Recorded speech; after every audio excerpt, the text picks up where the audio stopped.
Bonjour à tous et bienvenue à l'heure de la bonne nouvelle.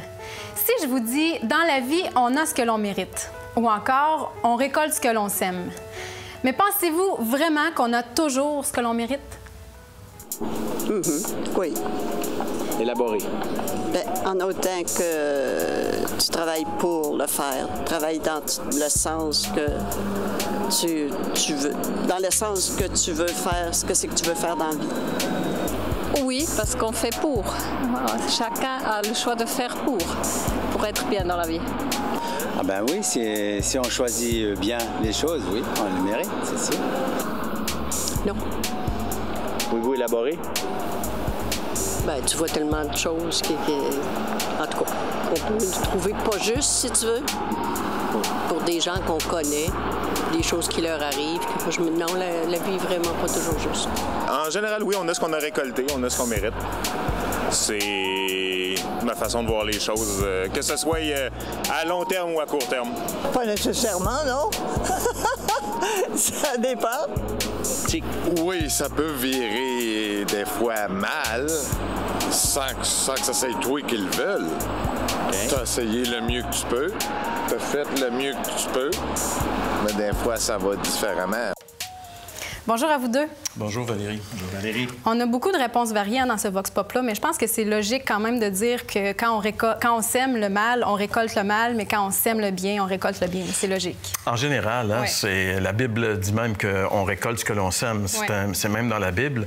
Donc, c'est une pensée générale, mais la madame dans le Vox Pop qui fait référence au fait que souvent la vie est injuste. Il y a des gens, des fois, on dit ça, comment ça se fait que le malheur tombe sur cette personne-là? Il me semble que c'est une bonne personne, puis il arrive un tas de mauvaises choses. Tu sais, on voit que même dans la vie de tous les jours, il y a des exceptions. Oui.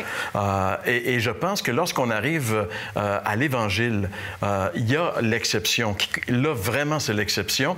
Mais il faut comprendre que l'Évangile, c'est ne pas recevoir le mal qu'on mériterait d'avoir parce qu'un autre a pris sur lui notre mal. En réalité, quelqu'un d'autre a payé la dette. Donc, on n'est plus endetté, mais c'est pas parce que nous, on s'est sortis nous-mêmes de la dette. Alors, c'est un peu ça qui fait que parfois c'est difficile à comprendre pour les gens parce qu'on a un peu l'esprit religieux puis on veut s'en sortir soi-même, hein? On est des êtres orgueilleux puis la religion en réalité, François, c'est ça, hein? C'est d'obéir puis d'essayer de forcer pour en arriver. C'est d'essayer de mériter justement lorsqu'on ne mérite pas le pardon de Dieu, on ne mérite pas l'amour de Dieu.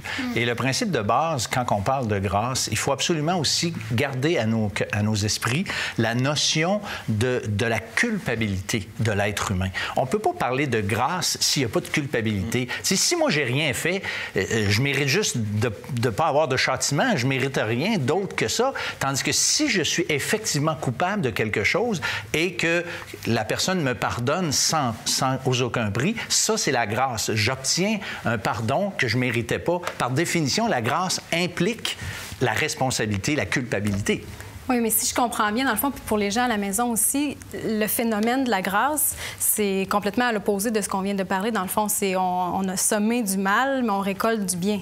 Bien, c'est ça. Mais ça, c'est ça l'Évangile. Oui. C'est ça qui est merveilleux dans l'Évangile. Oui, je pense que c'est plus clair déjà, en tout cas pour moi. J'espère pour vous aussi à la maison. On veut vous entendre à ce sujet-là. J'espère que ça vous fait réfléchir. Et vous pouvez aller nous en parler sur les réseaux sociaux, sur Facebook ou encore sur Twitter, où vous pouvez le faire en nous écrivant à l'adresse suivante.